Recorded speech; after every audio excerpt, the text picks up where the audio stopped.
doctor, no sé si me escuchan bien. Sí, sí, te escucho. Listo, entonces vamos a comenzar abordando un poco lo que es en cuanto a una revisión y haciendo cierto hincapié en ciertas cositas con respecto al caso clínico también, que nos van a ayudar a un poco relacionar y establecer en sí las causas y todo aquello. Entonces, nada más para recordar en cuanto al caso clínico, ¿no? Pásale, por favor. Recordar que era una paciente femenina de 66 años de edad, tenía entre sus antecedentes principalmente la hipertensión que estaba controlada, síndrome del túnel del carpo, insuficiencia cardíaca de etiología desconocida. Eh, Importante, lo que está resaltado de negrita, que la paciente refiere que desde hace 6 meses presenta disnea de esfuerzo, ortopnea, disnea paroxística nocturna progresiva. La electrocardiografía se reveló una hipertrofia concéntrica biventricular, de lo cual también nos enfocaremos un poquito más adelante. Eh, la función sistólica estaba normal, dando un diagnóstico de insuficiencia cardíaca congestiva. Estaba en tratamiento con diuréticos y, debido a la sintomatología progresiva, tenía también episodios de síncope, por lo cual se realiza la referencia a cardiología en este caso. Siguiente, por favor. Listo.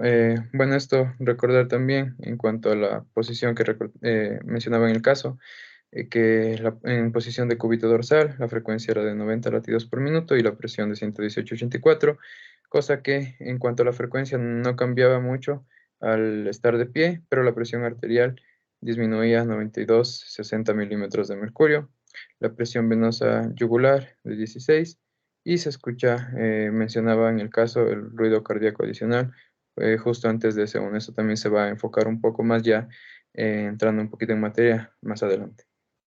Seguir, por favor. Listo, esto también enfocarnos en cuanto al electrocardiograma que se mostraba, ver los complejos QRS, también un poco enfocarse en eso, que también vamos a hacer hincapié. Fijarse bien en más o menos la amplitud en el electrocardiograma, las ondas, y que también vamos a hacer hincapié. Listo. En cuanto a la ecocardiografía, se revelaba una hipertrofia concéntrica biventricular progresiva con una función sistólica preservada. En la resonancia magnética se muestra una restricción de llenado diastólico, función sistólica normal y un engrosamiento difuso de la pared biventricular con un aumento heterogéneo en la exposición retrasada a contraste. Esto también vamos a hablar un poco de los patrones en cuanto a la resonancia magnética que nos van a ayudar en cuanto a diferenciar un poco en estas miocardiopatías em, para establecer más o menos el agente el cual va a estar causando este problema en este caso en particular. Ya, pasarle. Bueno, un poco para enmarcarnos dentro del tema, elaborar ciertas cositas que van a ser importantes, como o sea, ¿qué es la insuficiencia cardíaca? Entonces, este va a ser un síndrome que más o menos se desarrolla como resultado más que todo de una afectación tanto estructural y funcional en cuanto al llenado ventricular o también la eyección o la expulsión de la sangre. Entre los factores de riesgo tenemos como se puede repetir en varias otras también patologías, como la hipertensión, diabetes, síndrome metabólico y enfermedad aterosclerótica. En este caso, haciéndolo relación un poco a nuestra paciente, también en cierta relación en cuanto a la hipertensión, pero recordar que en nuestra paciente la hipertensión también estaba controlada en este caso. En cuanto a la frecuencia, se menciona que en países industrializados va a ser más frecuente el hecho en personas mayores a los 80 años y baja su frecuencia mientras baja la edad, ¿no? En la raza negra se mencionaba que esta frecuencia va a ser un poco desproporcionada. Síguele, por favor. Ya. En cuanto a los síntomas, esto sí, darse cuenta, ¿no? Que muchas de estas cosas eran las que se relataba en la historia clínica en cuanto a nuestra paciente, de los síntomas que va a tener, la disnea, la ortopnea, que también se mencionaba, tos, la disnea paroxística nocturna, la fatiga o el letargo, aumento de peso, mareo, náusea, saciedad temprana y molestias abdominales, de las cuales la ortopnea, disnea paroxística nocturna estaban dentro del relato de la historia clínica. En cuanto a los datos físicos, en cuanto a una insuficiencia cardíaca derecha, bueno, esto más o menos enfocado, nuestra paciente en ese sentido se relataba más de una insuficiencia cardíaca izquierda en este caso, pero también para tenerlo en cuenta, ¿no? Que en cuanto a la insuficiencia cardíaca derecha, se puede presentar con taquicardia, hipotensión, eh, y sibilancias, estertores crepitantes, y se menciona principalmente que van a dar más problemas en cuanto a nivel pulmonar en este caso. Sigue. Ya en cuanto a la datos físicos, en cuanto a la insuficiencia cardíaca izquierda en este caso, una taquicardia, hipotensión, la presión venosa yugular en este caso va a estar elevada, desplazamiento del ventrículo derecho, ascitis, edema de las extremidades inferiores. Para ciertas preguntas que también menciona o hace enfoque en el libro, menciona sobre si los estertores inspiratorios siempre van a estar presentes en la insuficiencia cardíaca izquierda. Y se menciona que en este caso puede presentarse de manera normal al momento de la auscultación, ya que se va a presentar una dilatación adaptativa por parte del cuerpo que va a prevenir más que todo, en este caso, lo que es el edema de pulmón.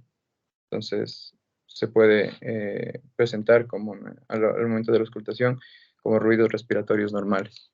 Sí, inclusive, perdón que te interrumpa, la placa de tórax suele ser normal, ¿no? No se evidencia de forma objetiva ninguna congestión pulmonar ni nada. Sin embargo, ya hay datos clínicos, ¿no? Como la disnea de insuficiencia cardíaca. Sigue nada más. Listo. Bueno, en cuanto al pronóstico, esto va a depender mucho tanto del factores, tanto específicos del paciente y recordar también ciertos los factores de riesgo que más o menos son los que van a enfocarse un poco en el paciente, la edad, la etnia y otros factores que también pueden influir en cuanto al pronóstico son dependiendo de la causa subyacente a la cual esté atribuido a la insuficiencia cardíaca en este caso. Pero más o menos englobando todo esto, se menciona que tras el diagnóstico se presentan, ¿no? En cuanto a estudios, que una muerte en un lapso de máximo unos 5 años, es decir, que dentro de unos 5 años son los que es la expectativa de vida en aquellos pacientes. En cuanto a ciertas categorías generales de insuficiencia cardíaca basada en cuanto a la función del ventrículo izquierdo, estos, como se mencionaba un poquito ayer, se va a relacionar principalmente en dos tipos, en este caso, con una función sistólica reducida del ventrículo izquierdo, que va a ser una disfunción sistólica, y en cuanto a una función sistólica que va a ser preservada del ventrículo izquierdo en este caso, y va a atribuirse más que todo a una disfunción, en este caso diastólica, que es en lo que nos vamos a englobar más, que era que por lo que necesitamos ayer de nuestro paciente, que más se atribuía a una función sistólica preservada, ya que la fracción de eyección estaba conservada en este caso dentro de los parámetros normales, que se relata en la historia clínica. Ya. Entonces, aquí es un poquito de lo que mencionaba, de la insuficiencia cardíaca con función sistólica preservada, que obviamente se menciona, va a ser un síndrome clínico, pero que en la fracción de expulsión esta va a ser normal o cercana a la normalidad, es entre mayor a 50%, como lo relata en la bibliografía. Y como lo había mencionado, son las dos posibles causas, confusión sistólica reducida o la preservada, que es lo que más se va a enfocar esta revisión. Bueno, no, no, ayer conversamos, ¿no? Que es la fracción de eyección reducida, menos de 40, preservada, y la intermedia, ¿no? Que es entre 40 y 50. Sí.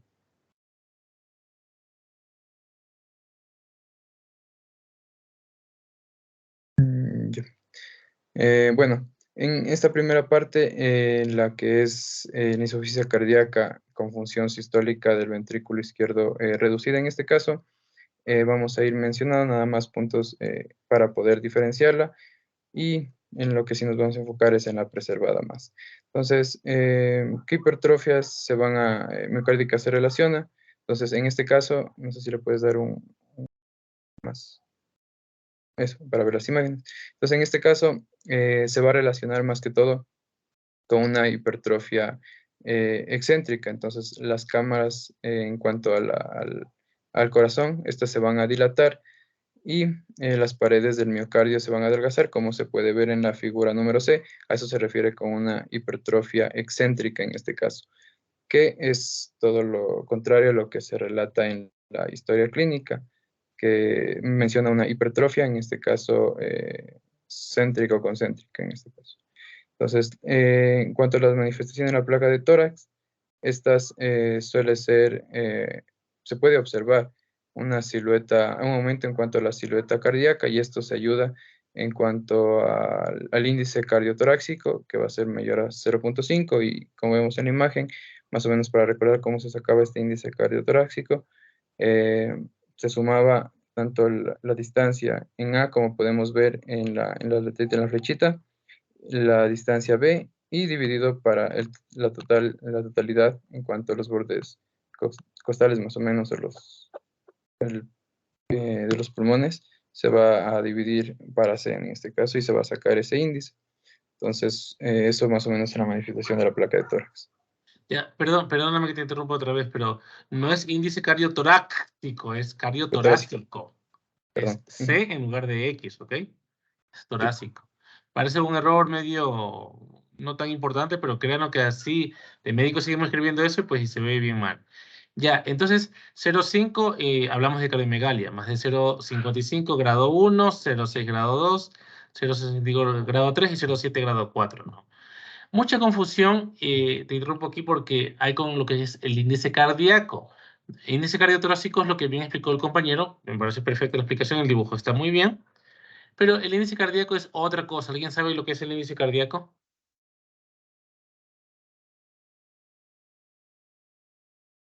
Está en la fisiología de Guyton.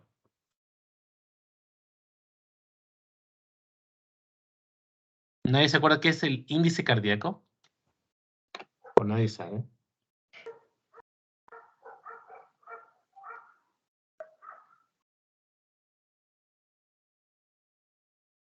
El índice cardiotorácico es lo que acaba de explicar Brian, ¿no? Nos sirve para ver con la simple RX, para ver si el corazón está grande o no, si hay cardiomegalia o no hay cardiomegalia. Eso es el síndrome cardiotorácico. En cambio, el índice cardíaco es una expresión del gasto cardíaco. ¿A qué me refiero con esto? Decimos que el gasto cardíaco es de alrededor de 5 o 6 litros por minuto, ¿no es cierto? Es el volumen que inyecta el corazón por minuto, 5 o 6 litros en promedio. Sin embargo, no va a ser el mismo gasto cardíaco de un paciente grande, ¿no es cierto? De un 80 de alto, obeso, ¿no es cierto? O quizás deportista. No va a ser el mismo gasto cardíaco que el de una chica, ¿no es cierto? De unos 13, 14 años, delgadita, de baja estatura. Va a haber muchísima diferencia, ¿no? Quizás de el atleta sea alrededor de 8 o 10 litros, ¿no? En cambio de la chica quizás sea de unos 2 litros. Entonces, el índice cardíaco no es otra cosa que el gasto cardíaco expresado por área de superficie corporal, ¿no? O sea, de acuerdo al tamaño, a lo grande del paciente. Eso es el índice cardíaco, ¿sí? ¿Qué más le iba a decir de aquí? Ya, con respecto al índice cardiotorácico que dice Brian, ¿qué tipo de radiografía tenemos que realizar para poder calcular el índice que tú nos estás explicando?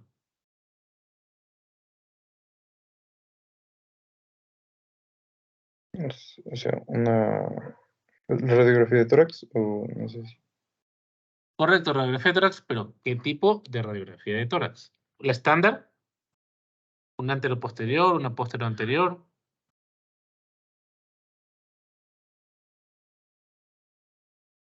¿Alguien sabe qué tipo de radiografía debemos de realizar para poder calcular de forma más precisa el índice cardiotorácico? Anteroposterior. No, Posterior anterior. no, Una lateral, doc. no, peor. Pues ahí ve el dibujo, ¿cómo va a ser lateral? Ve el dibujo de los compañeros del grupo 1. Imposible que sea una lateral. Es una teleradiografía. Tenemos que hacer es una teleradiografía. ¿Qué significa teleradiografía? ¿Qué significa por ustedes la palabra tele? Televisor, teléfono, telecomunicación, telegrama, telemedicina. ¿Qué significa tele? Vamos a ver la tele. ¿Qué significa tele? Ustedes que lo usan todos los días.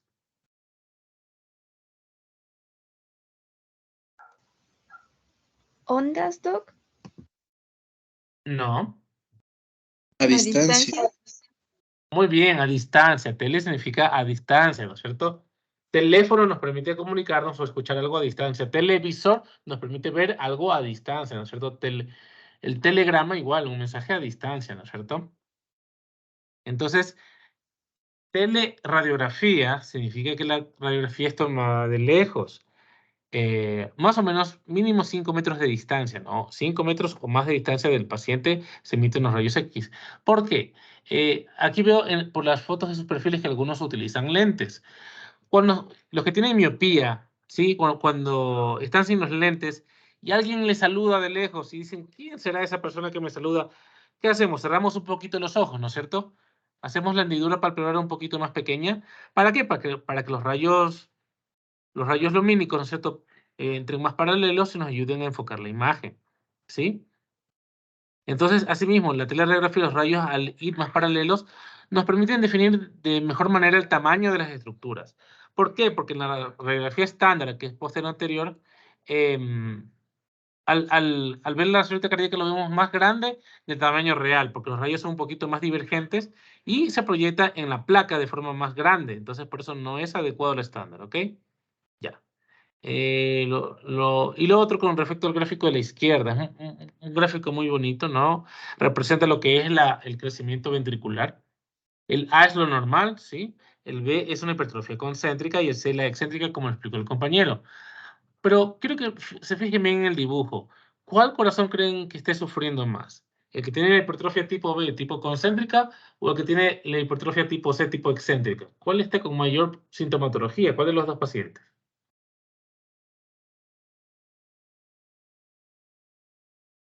El B. El B dicen por ahí. ¿Quién da más? ¿Quién da menos? El C. El C. Bueno, el gráfico es un poquito exagerado, pero es más o menos para que el lector comprenda de forma académica la diferencia, ¿no? Pero en general, en el tipo B, en el tipo concéntrica, suele ser el tamaño del ventrículo bastante conservado, ¿no? Casi el tamaño normal. Lo que se crece es la pared. En cambio, en la C se crece la cavidad y disminuye el grosor de la pared. El que más está sufriendo es el C. ¿Por qué? Porque hay la ley de Laplace. La ley de Laplace dice que el estrés, ¿sí? El estrés de la pared ventricular es directamente proporcional al radio de la cavidad e inversamente proporcional al grosor. En español, mientras más grande es la cavidad, más estrés hay aquí en la pared.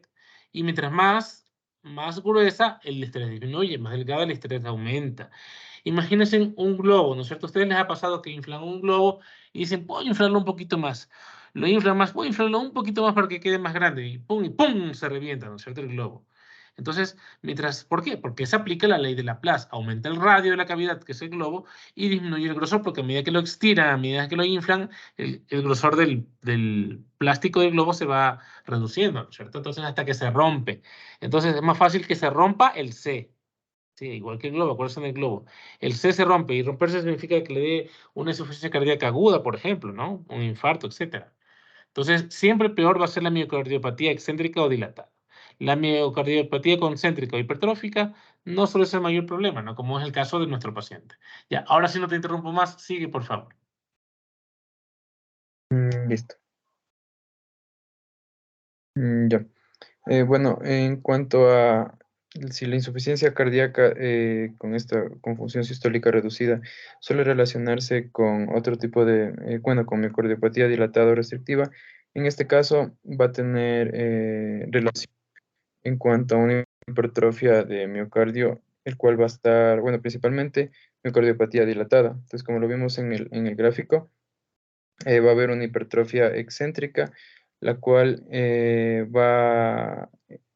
como se pudo ver, eh, está adelgazada las paredes y la contractibilidad va a estar, bueno, contractibilidad va a estar disminuida. En este caso, como lo explicó el doc, el corazón se va a volver bastante, o sea, grande en este caso y bastante flexible. Otra cosa también es que, bueno, que se menciona es que los ruidos cardíacos, en este caso el galope de C3, se mencionaba que iba a ser muy específico en este tipo de insuficiencia cardíaca. Lo que mostraba esto era que el galope S3 va a hacer un ruido más que todo a nivel diastólico, pero este va a ser de baja frecuencia y se lo iba a auscultar sobre la punta del corazón. Pero este iba a ser bastante específico en este contexto clínico más que todo. Cosa, Eh, disculpa que te interrumpa, en el gráfico anterior, ¿qué es eso que vemos allí? Ese dibujo, ¿es un electrocardiograma o qué es? bueno, lo mencionaba que era un trazo, ¿cómo era? Fonocardiográfico, Eso algo es así. un fonocardiograma. Entonces, es un sensor especial que, recuerda el ruido, dibuja esa gráfica, ¿no? Porque esos ruidos, si se dan cuenta, el S2 y el S3, a veces cuando son de tan poca amplitud, no se escuchan, no son audibles, ¿no? Y eso nos ayuda el fonocardiograma. Y así que nomás. Ya.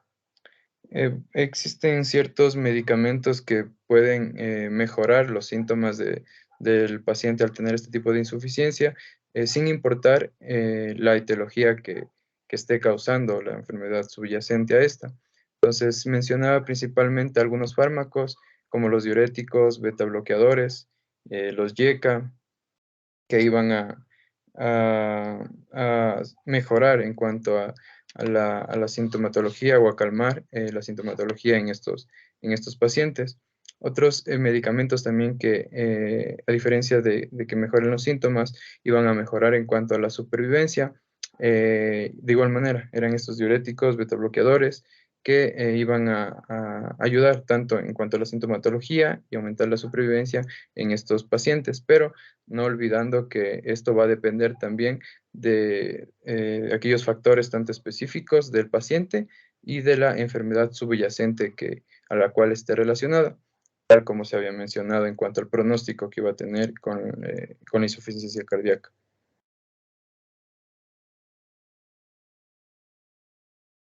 Ya, perdón, yo sé que no íbamos a hablar de tratamiento en este diálogo, pero yo que lo puso, ustedes nos dejan con duda, nos pone ahí unas cosas que ni entendemos y no nos explica qué es.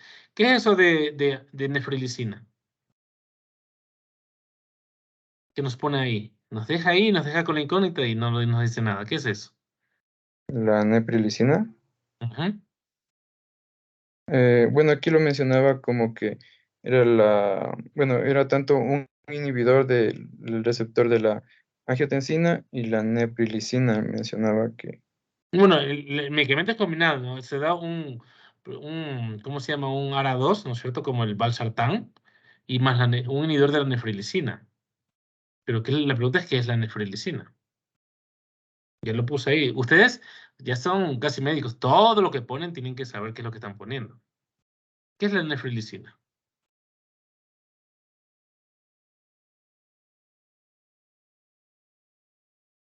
Ya, entonces, por favor, todo lo que ponen tienen que saber, ¿sí?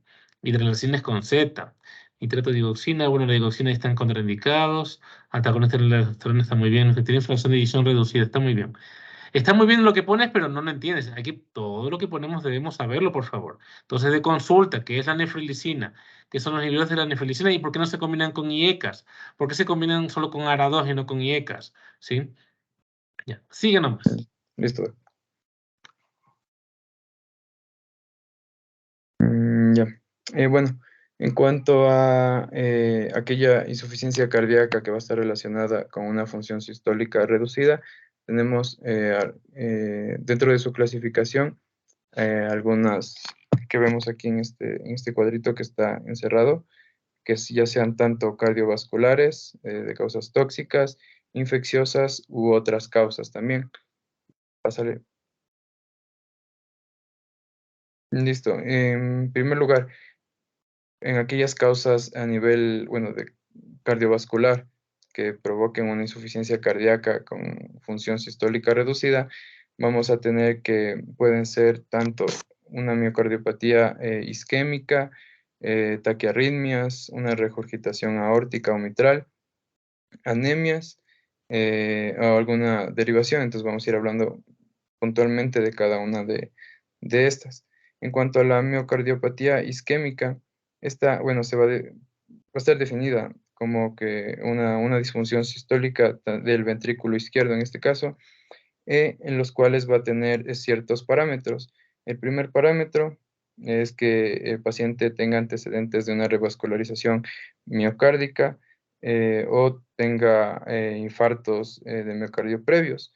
También se menciona un mayor al 75% de estenosis de las arterias coronarias y ya sea dos o más vasos con mayor al 75% de estenosis, la cual va a caracterizar en este caso una miocardiopatía isquémica. Síguele.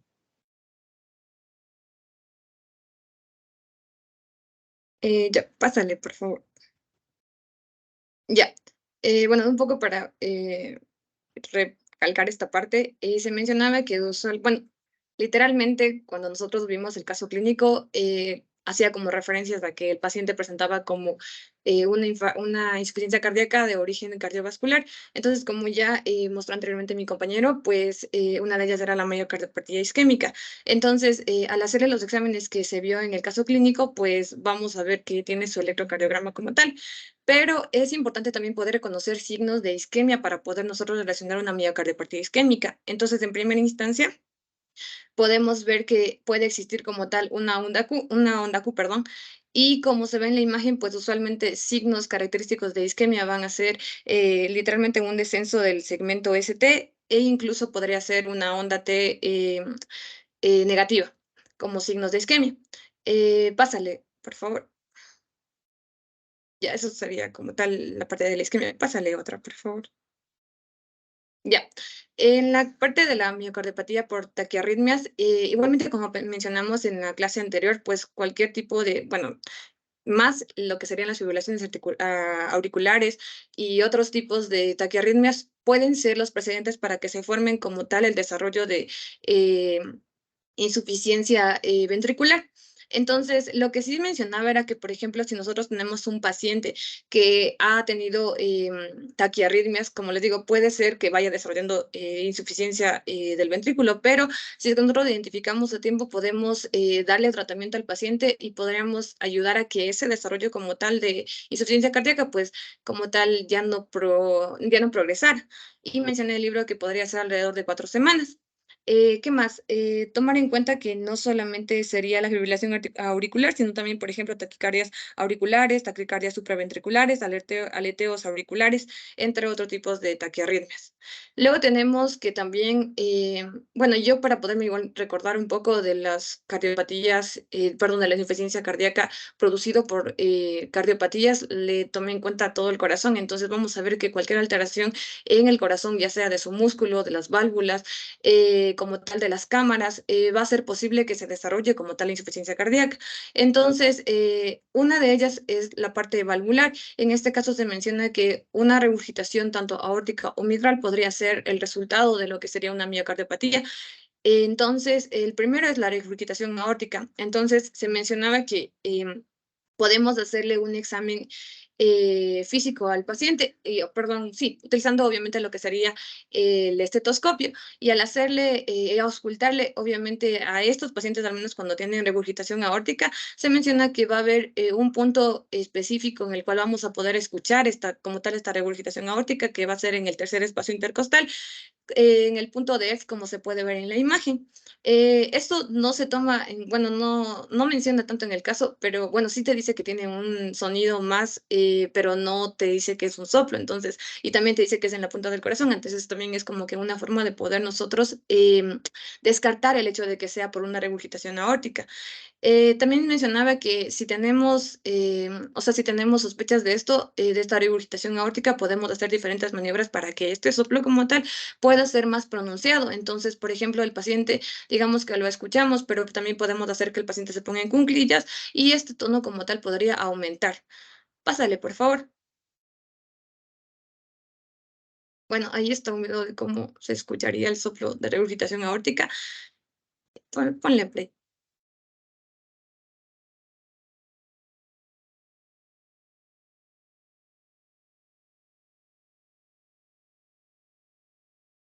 Voy a compartir un ratito otra vez. No compartí con audio.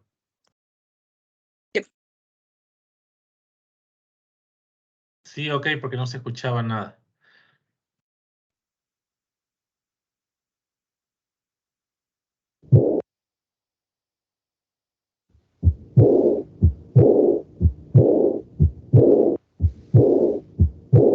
Ya, entonces, como podemos ver, el sonido de una regurgitación aórtica, como se puede ver, va a ser muy intenso al inicio de lo que sería la diástole, pero va a ir decreciendo ese sonido. Pásale, por favor. Ya, pásale otro.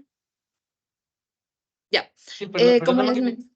que te interrumpa. Sí, es distinto a lo que habíamos conversado ayer de la estenosis, ¿no? La estenosis en realidad es más fuerte, ¿no? Pero es más cortito. En cambio, de la insuficiencia aórtica es como lo describen, ¿no? Y des en cuenta que es como aspirativo, es como que la aorta como que chupa la sangre, ¿no? Y va disminuyendo la intensidad. En cambio, el de la estenosis es totalmente distinto, ¿no? Tiene una forma romboidal más el fonograma. Ya, perdona, sigue nomás. Es muy interesante. Ya. Bueno, la otra tenemos también que podría producirse esta insuficiencia cardíaca cuando tenemos una regurgitación mitral. En este caso, obviamente, va a ser cuando hablamos de regurgitación mitral por un prolapso de la válvula mitral. Y se mencionaba que podría ser por una degeneración mixomatosa. ¿Y qué era esto? Que mencionaba que, o sea, podría haber una degeneración como tal de la válvula mitral, pero podrías, y las cuerdas terminales como tal, pero se desarrollaba de manera idiopática, se mencionaba en el libro. Eso. Puedes ponerle play, por favor, igual para poder escuchar.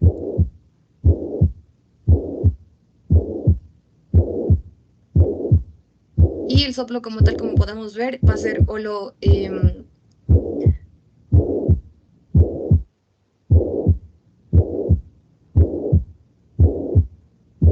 holosistólico, perdón. Pásale, por favor. Ah, no, perdón. Ya, también otras de las alteraciones que podrían producir una insuficiencia cardíaca es también aquellas patologías que van a ser, pues van a aumentar lo que sería el gasto cardíaco. Obviamente, si el corazón necesita, en el caso, por ejemplo, pone como referencia lo que sería la anemia. Entonces, por ejemplo, en la anemia, obviamente, como ver una poca cantidad de sangre, lo que va a tratar del cuerpo es de trabajar rápido, rápido para poder enviar oxígeno y nutrición a los demás tejidos. Entonces, por ese elevado gasto cardíaco, pues vamos a mencionar que va a trabajar y obviamente puede dañar el corazón por ese desarrollo. Entonces, ¿cómo nosotros podemos igualmente identificar que haya un alto gasto cardíaco como tal? Se menciona que podríamos ver a una presión venosa yugular elevada, en este caso extremidades tibias, la presión del pulso ensanchada y un precordio hiperdinámico, como les había mencionado. Pásale, por favor. Ya. Eh, las otras de las causas que puede producir insuficiencia cardíaca van a ser las tóxicas. Ahora, tomando en cuenta el caso, en nuestro caso, pues cuando le vemos la descripción como tal, pues no va a tener que la paciente haya tenido hábitos tóxicos, por decirlo así.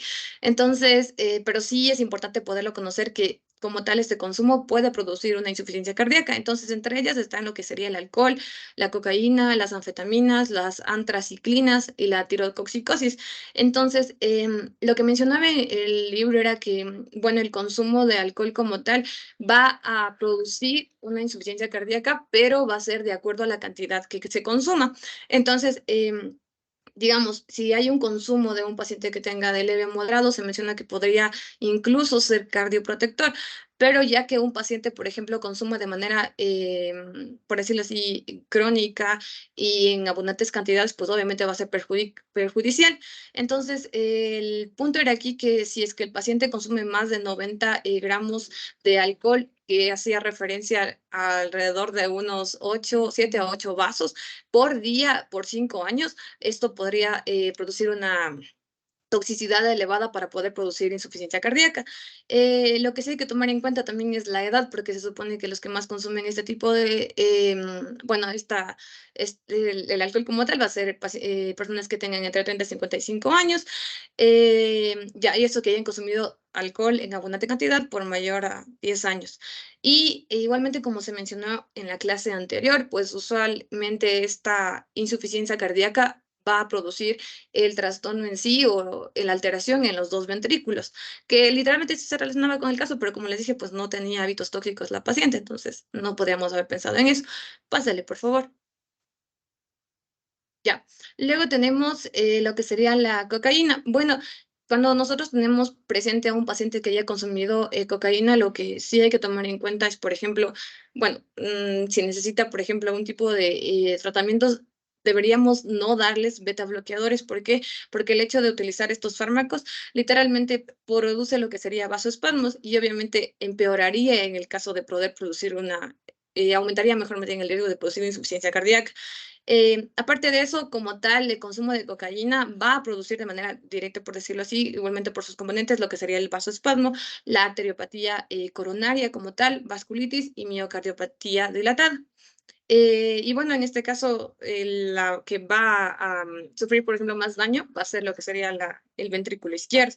Ya, en el caso de las metanfetaminas, se menciona que en este caso, pues, si nosotros vemos que el paciente consume metanfetaminas, pero nosotros podemos, digamos, rápidamente detectar que el paciente consume como tal, si nosotros utilizamos un tratamiento que podría hacer que el paciente como tal deje de consumir esto y nos podría más bien ayudar a resolver, digamos, en el caso del tiempo que haya el paciente consumido estos fármacos y el daño va a poder ser reversible. Entonces decía que usualmente, bueno, podría ser por causas multifactoriales en este caso, que igualmente va a producir lo que sería vasoespasmo, toxicidad y también lo que sería el cor pulmonario, que en este caso hacía referencia a que, por ejemplo, producía una alteración a nivel de lo que sería el pulmón y el corazón. Entonces eso afectaba a los dos. Pásale, por favor.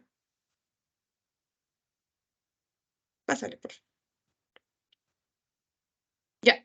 Luego tenemos lo que sería las antraciclinas. Se menciona que estos medicamentos como tal van a ser muy utilizados en aquellos pacientes que tengan o que consuman por que tengan cáncer. Usualmente se utilizan pacientes que tengan cáncer.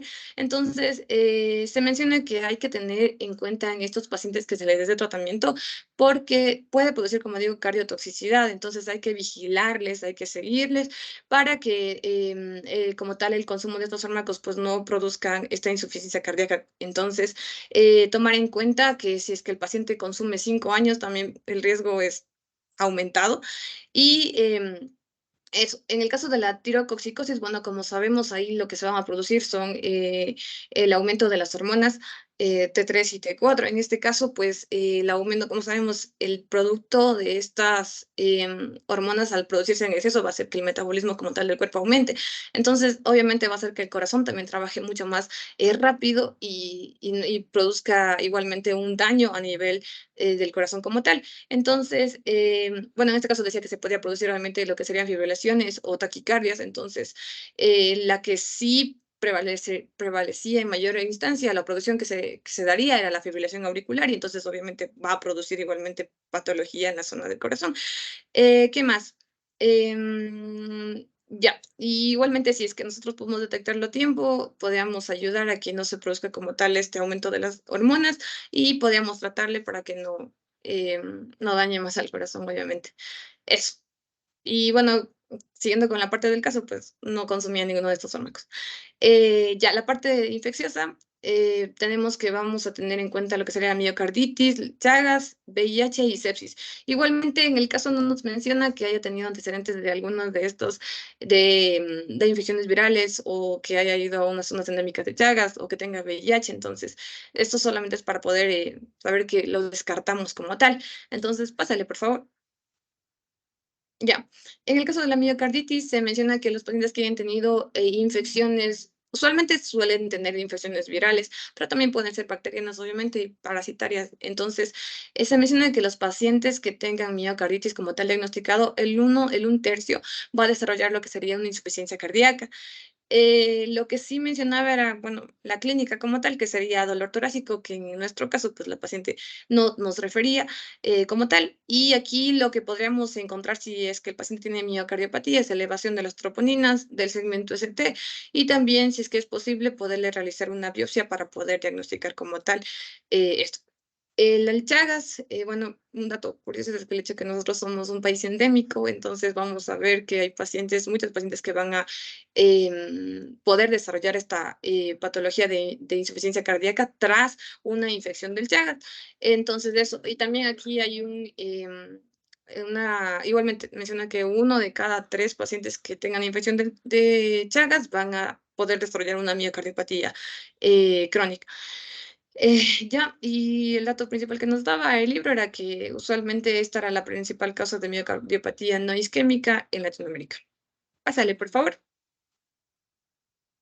Ya, el VIH, aquí era importante poder identificar más bien el riesgo de producirse una insuficiencia cardíaca.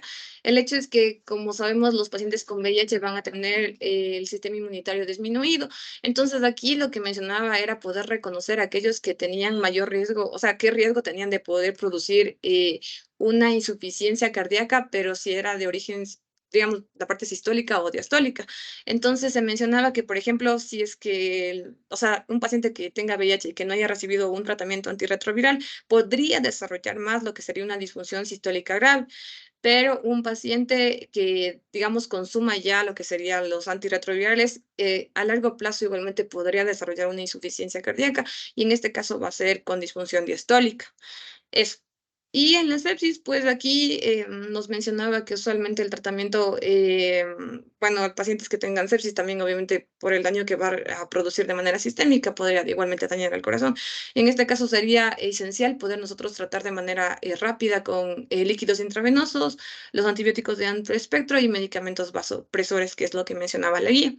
Pero igual, todo esto lo descartamos obviamente por, por la paciente que no presentaba este tipo de antecedentes. Pásale, por favor. Ya, bueno, ahora para continuar con otras causas de insuficiencia cardíaca con función sistólica reducida, el libro nos mencionaba algunas que podemos ir descartando según también los rangos de edad de los pacientes que vamos evaluando, como más para hacerlo como un diagnóstico diferencial, porque como ya sabemos, nuestra paciente es una paciente de 66 años. Entonces hay algunos conceptos dentro de estas causas que no se van a relacionar por la edad que tiene la paciente. Entonces, empezando con la miocardiopatía dilatada familiar, nosotros siempre debemos obtener una buena anamnesis con los antecedentes también familiares que tengan los pacientes, ya que en este caso la miocardiopatía dilatada familiar nos mencionaba que iba a ser una enfermedad en la que se presente la dilatación de uno o ambos ventrículos, que esta es una característica importante, ya que, como habíamos mencionado, en nuestro caso la paciente presenta la hipertrofia biventricular. Entonces, más o menos por ahí pudiéramos irnos enfocando, pero como les digo, en este caso no coincide con nuestro caso debido a que también esto tiene una base genética hereditaria. Entonces, en el caso no nos menciona ningún antecedente que presente nuestra paciente. Por otra parte, en la miocardiopatía periparto, pues bueno, creo que está más que obvio que nuestra paciente ya al ser una paciente mayor, no correspondería con este tipo, pero solo para mencionarles era que esta enfermedad se iba a presentar en los últimos meses del embarazo o inclusive podrían presentarse hasta 5 meses posparto. Y bueno, solamente para evaluar cuando estemos también frente a una paciente que presente los síntomas de insuficiencia cardíaca, que generalmente iban a ser la disnea, palpitaciones, el edema, que el edema en una insuficiencia cardíaca puede ser tanto pulmonar como en extremidades superiores o ascitis. Entonces ya más o menos nos podemos ir orientando. También mencionaban otras causas como en este caso de malnutrición y una de las cuales nos mencionaba que iba a ser por el déficit de tiamina o en este caso conocido también como el beriberi húmedo, que nos mencionaba que era un edema debido a la insuficiencia cardíaca biventricular, que también iba a ser acompañado con congestión pulmonar. Entonces, más o menos también debemos irnos enfocando a toda la clínica que presenta el paciente.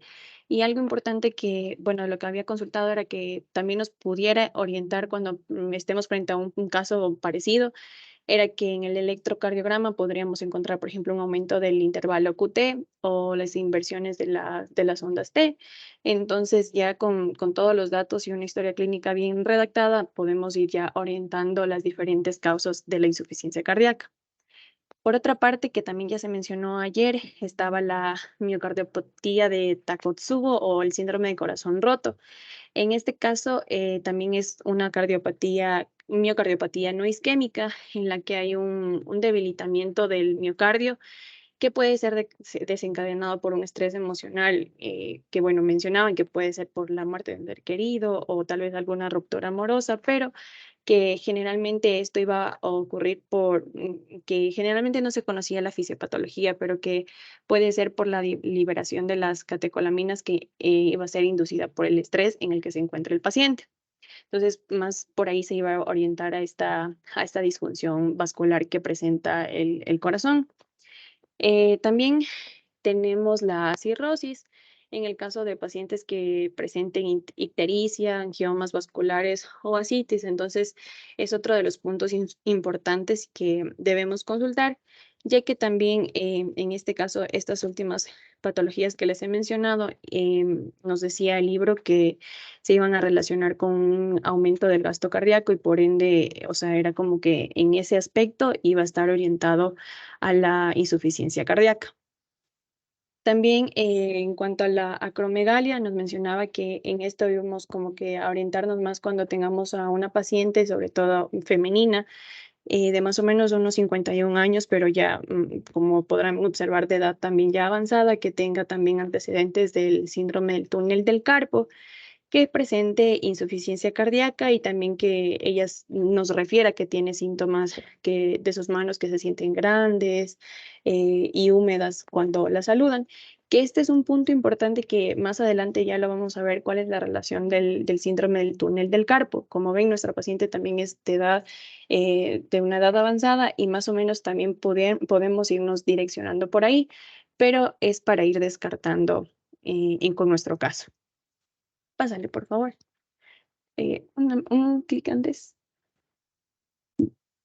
Bueno, ya este solamente es para haberles mencionado de cómo más o menos funcionaba la miocardiopatía periparto, pero como ya les expliqué, no nos compete ahora por nuestro caso. Pásale, por favor. Ya, por otra parte tenemos también la enfermedad de Paget, que nos mencionaba que lo íbamos a orientar cuando tengamos un paciente que nos refiera que tiene dolor óseo, como nos refieren generalmente los pacientes, y la fosfatasa alcalina sérica que se encuentra elevada, pero tampoco tenemos estos antecedentes en nuestro paciente. Y también la distrofia muscular, que, bueno, muchas de las distrofias se encuentran relacionadas por causar o desencadenar complicaciones cardíacas. En este caso, las distrofias musculares iban a presentarse más con miocardiopatías dilatadas, más que hipertróficas, que es la que tenemos en nuestro caso.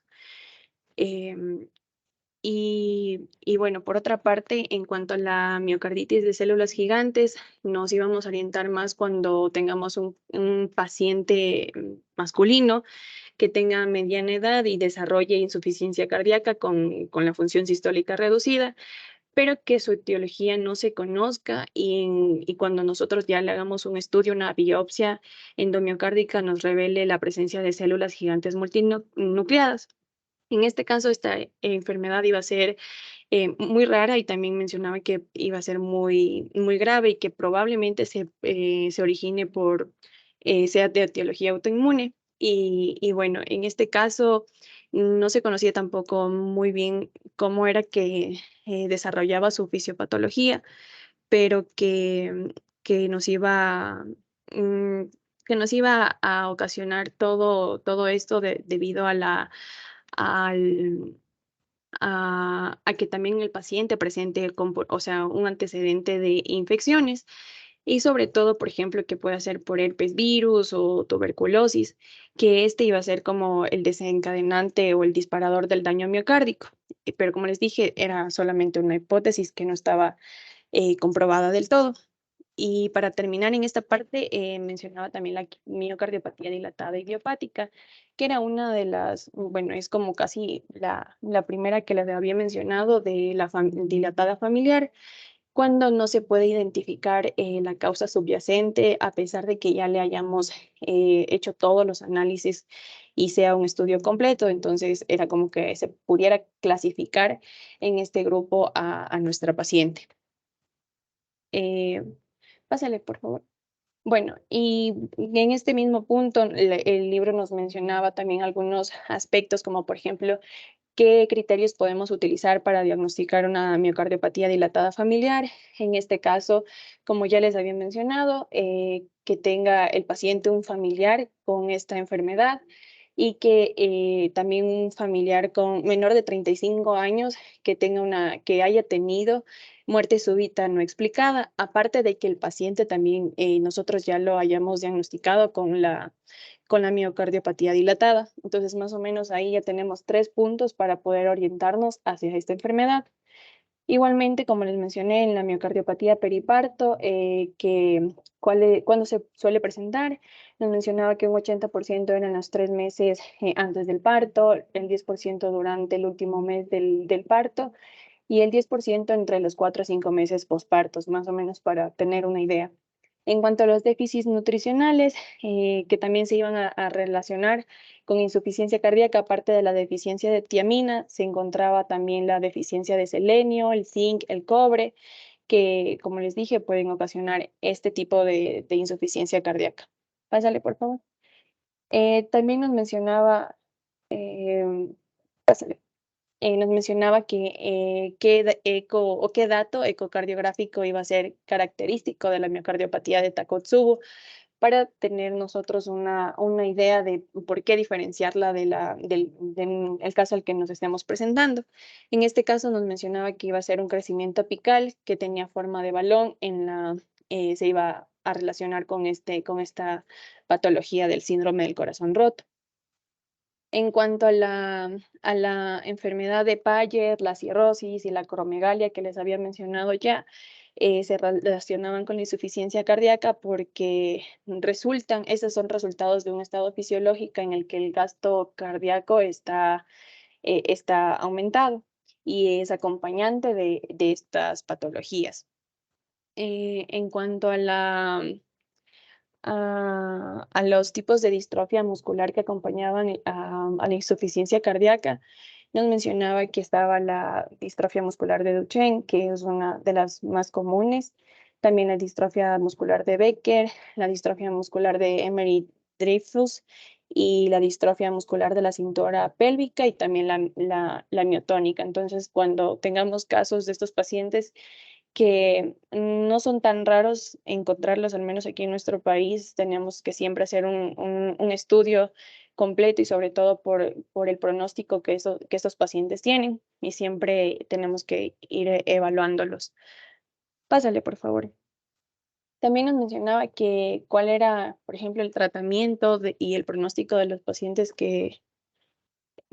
bueno, esa imagen era para explicarles lo de la patología del síndrome de corazón roto, que, bueno, les mencioné que no se conocía, pero que era por un desencadenante de las catecolaminas que iban a ser inducidas por el estrés. Pásale. Ya. Como les estaba diciendo, en el tratamiento y pronóstico de los pacientes con miocarditis de células gigantes, nos mencionaba el libro que iban a ser inmunosupresores, entre los que se incluyen los glucocorticoides y también la azatioprina y la ciclosporina. Y bueno, nos mencionaba que cuando hacemos un tratamiento en estos pacientes, cuando no hacemos el trasplante, la supervivencia a un año iba a ser del 70% y a los 5 años iba a ser del 50% desde que inician los síntomas. Entonces, también mencionaba que había un cierto porcentaje significativo de supervivientes que llegaba a experimentar taquiarritmias ventriculares sostenidas. Entonces, por eso también debemos estudiar a estos pacientes. Y, no, un ratito. Y bueno, ¿Cuál era la frecuencia de la miocardiopatía dilatada idiopática? Nos mencionaba que aproximadamente es la mitad de los casos que tenemos de miocardiopatías dilatadas que siguen sin tener una causa específica a pesar de los estudios completos, como les había mencionado. Pásale, por favor. Ahora, otro de los aspectos que tenemos que evaluar es la insuficiencia cardíaca con función sistólica ventricular izquierda preservada. Bueno, como ya habíamos mencionado, nuestra paciente nosotros nos estábamos direccionando más a la insuficiencia cardíaca con la función sistólica reducida, que ya también lo habíamos hablado ayer. Pero es importante conocer cuál es el tipo de hipertrofia miocárdica que se relaciona con este tipo de insuficiencia, con la función sistólica preservada. En este caso, era la insuficiencia cardíaca, la hipertrofia concéntrica, perdón, en las que, como ya les habían explicado anteriormente, las cámaras del corazón iban a mantener un tamaño similar o tal vez disminuido, pero que las paredes del miocardio se iban a engrosar. Esto como que en qué se resume. Por ejemplo, para tener una idea, nosotros vamos a hablar de la masa ventricular, en este caso izquierda, y también del grosor parietal relativo, que nos mencionaba que tenía que ser menor de 0.45 este grosor. Y por eso en una hipertrofia concéntrica, los dos parámetros iban a estar aumentados. Y algo característico de esto era que iba a ser un patrón, bueno, muy característico de pacientes con hipertensión, que en este caso nuestra paciente sí tiene hipertensión, pero estaba controlada. Y otro aspecto importante era que, pese a ser este patrón característico de hipertensión, solamente iba a afectar a de 9 a 16% de la población. Entonces tampoco es que sea como que patognomónico y en todos los pacientes lo vamos a encontrar. A diferencia también de la hipertrofia excéntrica, que en este caso solamente la masa ventricular iba a estar aumentada y el grosor ventricular iba a ser normal. Ya, pásale, por favor. Nos mencionaba también si la insuficiencia cardíaca con función preservada se iba a vincular con una silueta de mayor tamaño en la radiografía de tórax. Y el libro nos decía que no se relaciona, y bueno, yo creo que de lo que estaba investigando, creo que era por el dato que les había dicho, que a pesar de que los pacientes tengan esta hipertrofia concéntrica, no iba a ser como que específica de todos, pero no encontré la causa específica de por qué no se relacionaba esta silueta de mayor tamaño en una radiografía de tórax. Ya. También si la insuficiencia cardíaca con función preservada se iba a relacionar con miocardiopatía dilatada o restrictiva. En este caso, nos mencionaba que este tipo de insuficiencia se iba a asociar con miocardiopatía restrictiva, ya que la hipertrofia concéntrica iba a resultar en un miocardio ventricular engrosado, como les dije, pero su contractilidad iba a estar preservada. Y el que iba a estar afectado era el llenado diastólico. Como les había mencionado ayer, era que la distensibilidad iba a estar disminuida. Pásale, por favor. Y bueno, aquí está un dibujo donde podemos ver cómo está el corazón normal. Y en la miocardiopatía dilatada, los ventrículos están aumentados de tamaño. En la miocardiopatía hipertrófica, las paredes de los ventrículos se engrosan y también se vuelven rígidas. Y una miocardiopatía restrictiva, también están engrosadas las paredes de los ventrículos, pero no necesariamente quiere decir que se vuelvan rígidas. Por eso es que tiene relación con la función preservada, que aquí lo que está disminuido es su distensibilidad, pero no porque necesariamente estén rígidas las paredes de los ventrículos. Pásale, por favor. Ya, también mencionaba Ya, cuál era el antes ruido. que nada, perdóname que te interrumpa, tú decías hace como 3 diapositivas en la radiografía que no se correlaciona. Es precisamente por lo que está en tu dibujo, ¿no? Como te das cuenta, pues ahí está la radiografía, ¿no? Dice, no se relaciona la silueta cardíaca de mayor tamaño con la radiografía de tórax en las que son preservadas, ¿no? Con la fracción de eyección preservada. Pásale al donde estaba el dibujito, el siguiente. Ahí está, ¿no? La explicación. Si cuando es dilatada, el corazón crece bastante, como ves en la gráfica, ¿no? cuando dice miocardiopatía dilatada. En cambio, cuando es hipertrófica o una miocardiopatía restrictiva, el corazón no crece mucho, ¿no? Y eso es lo que se refiere en tu diapositiva anterior de la RX, ¿no? Hay poca correlación. Por eso es que la radiografía, acuérdense, para este tipo de patologías realmente nos da poquísima información, ¿no? Nos da ciertos cambios sutiles como luxación del bronquio izquierdo, el cono pulmonar, el botón aórtico, etcétera, ¿no? Pero no es tan fidedigno como el eco. Así que no se olviden de este dibujito. Ya, ahora sí, continúa nomás. Ya, Doc. Bueno, pasa, ya. Y también nos mencionaba el libro de que qué ruido cardíaco iba a acompañar a la insuficiencia cardíaca con la función sistólica preservada. En este caso nos decía que iba a ser un galope en S4. Pero bueno, recordemos que los ruidos cardíacos normales que tenemos es el ruido 1 y el ruido 2, que bueno, no sé si tal vez sepan, pero yo lo aprendí que era como que se escuchaban como loop loop, que esos son los que generalmente nosotros tenemos, pero generalmente también se pueden presentar otro tipo de ruidos, como el ruido 3, que podrían presentarse fisiológicamente en niños, en menores de 35 años y en gestantes, y que iba a ser patológico cuando en una insuficiencia valvular, cardiopatía dilatada, que es lo que hemos estado viniendo hablando, y también el ruido 4, que nos iba a indicar el final de la diástole o también la fase de llenado activo.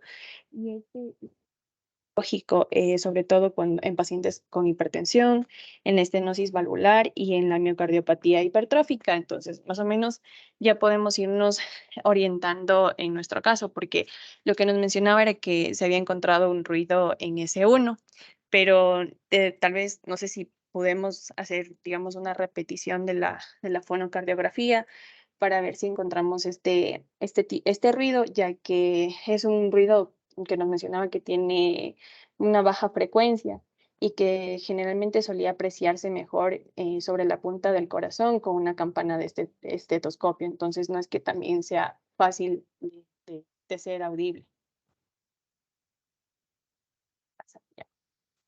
Em, Sobre el tratamiento de la insuficiencia cardíaca con función sistólica preservada, nos mencionaba que muchos agentes farmacológicos mejoraban la mortalidad en estos pacientes, pero en los que tienen la función sistólica reducida. Pero estos agentes no habían estudios que tengan buenos resultados y que favorecieran a los que tengan insuficiencia cardíaca con la función sistólica preservada, y que generalmente se iban a asociar como que los fármacos que íbamos a tratar más bien en los trastornos subyacentes o relacionados, en este caso, por ejemplo, la hipertensión, que es de nuestra paciente, y el manejo de los síntomas, como pueden ser los diuréticos. Entonces, más que tratar la patología eh, como tal, la insuficiencia cardíaca, íbamos a tratar las enfermedades de base que tiene nuestro paciente. No, un ratito, por favor. Y también nos mencionaba que en qué categorías podemos dividir a la insuficiencia cardíaca de este tipo de función preservada, y se iban a clasificar en el aumento de la poscarga, en la enfermedad valvular, en trastornos infiltrativos, trastornos genéticos y otro. Y bueno, ahora vamos a ver un poquito acerca de pásale por favor, de la insuficiencia cardíaca con función reservada, pero que tengan aumento de la poscarga. Pásale, por favor. Y bueno, tenemos que recordar primero qué es la poscarga en la fisiología cardíaca. Y esto pues es la fuerza con la que se contraen las fibras del miocardio durante la sístole, y que iba a ser el producto de la presión sistólica ventricular y la dimensión interna de la cavidad ventricular izquierda. Entonces, con eso podemos preguntarnos cuáles son las causas de insuficiencia cardíaca que tengan aumento de la poscarga. Pásale, por favor. En este caso, la principal iba a ser la hipertensión, que generalmente se la conoce como la asesina silenciosa. Por otra parte, se encontraba el cor pulmonar, que esta iba a ser una insuficiencia cardíaca, pero que se iba a relacionar con el lado derecho del corazón. Y también se relaciona con los pulmones o los vasos pulmonares, que más adelante ya les voy a explicar un poquito más a profundidad lo que significa el cor pulmonar. También está la miocardiopatía obstructiva hipertrófica, que se relacionaba con la miocardiopatía hipertrófica. Y la coartación de la aorta, que en este caso nos mencionaba que nosotros podemos pensar en esta enfermedad cuando tengamos un retraso en el pulso braquial femoral y también la escotadura costal en la radiografía de tórax. Entonces, pásale, por favor. ¿Qué tan frecuente es la hipertensión en los pacientes con insuficiencia cardíaca con aumento de la poscarga? Mencionaba que estaba presente en la mayoría de los casos y que en el uso de los beta bloqueadores, los IECA o los ARA iban para el control de la presión arterial. Decía que iba a ser como que razonable, pero que no nos mejoraba, no nos daba una mejoría clínica en los pacientes con este tipo. Como les mencioné, realmente trataba la sintomatología, más no la insuficiencia cardíaca como tal. ¿Y en qué consistía el core pulmonar? Pues era la hipertensión pulmonar que aumentaba la poscarga del ventrículo derecho. Aquí ya es diferente porque en nuestra paciente lo que estamos estudiando pues es bueno, tiene de hecho una hipertrofia biventricular, así que debemos también hacer estudios con respecto a esto. De pronto esté relacionada con esto, pero es importante recordar que nuestra paciente tiene la insuficiencia cardíaca con la función sistólica reducida. Así que podemos de pronto confundirnos, pero es importante saber en qué Perdóname que te paciente nos corrija, encontramos. Perdóname, pero no, nuestra paciente tiene la fracción de eyección, no tiene reducida, tiene No, no. preservada. Sí, perdón, estoy mal, sí, es verdad. Entonces, por eso debemos irlo relacionando. Perdón. Ya. Entonces, como les decía, se debía a la hipertensión pulmonar que aumentaba la poscarga del ventrículo derecho y al final iba a ser esta la vía común que nos conlleve al cor pulmonar.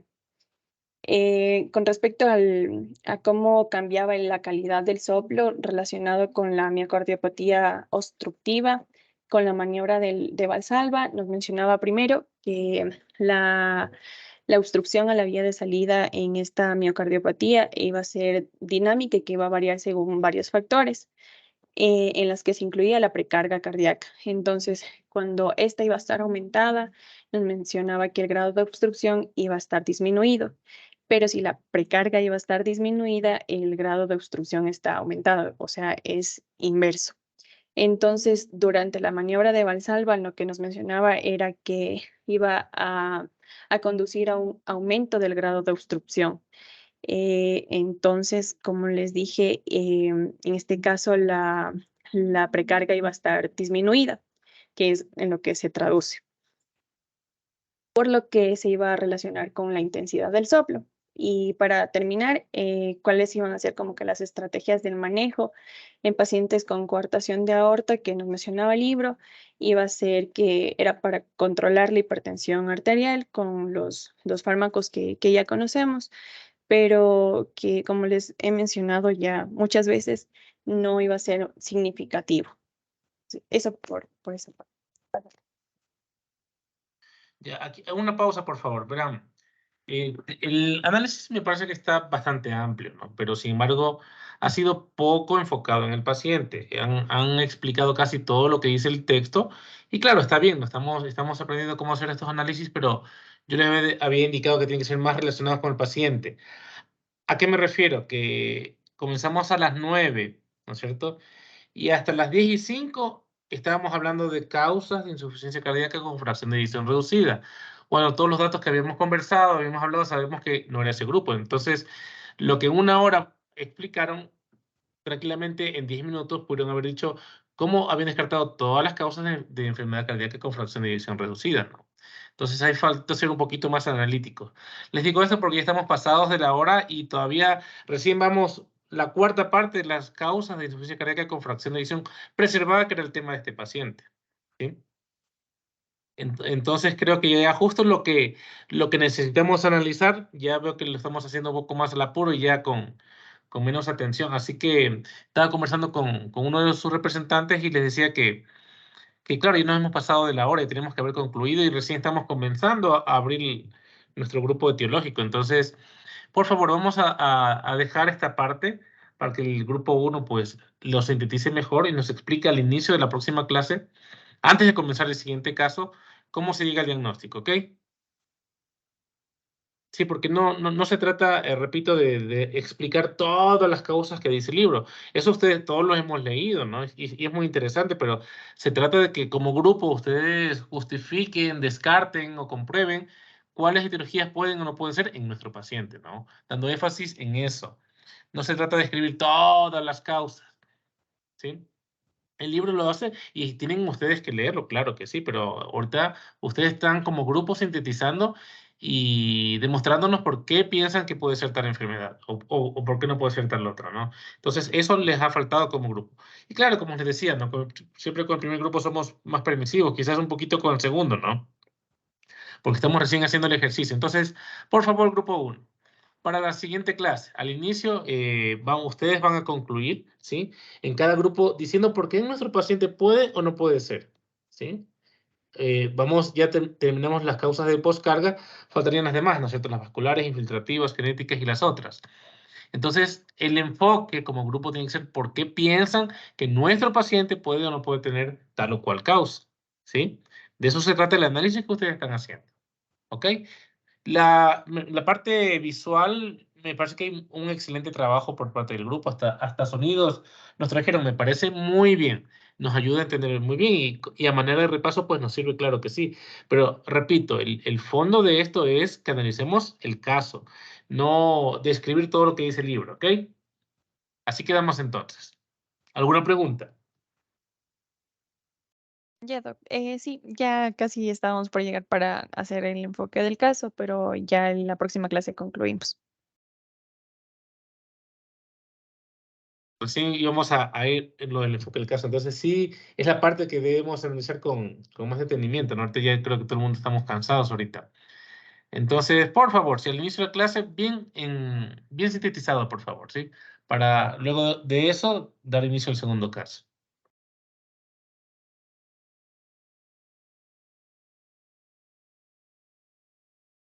Si no hay más preguntas, creo que aquí quedamos por el día de hoy.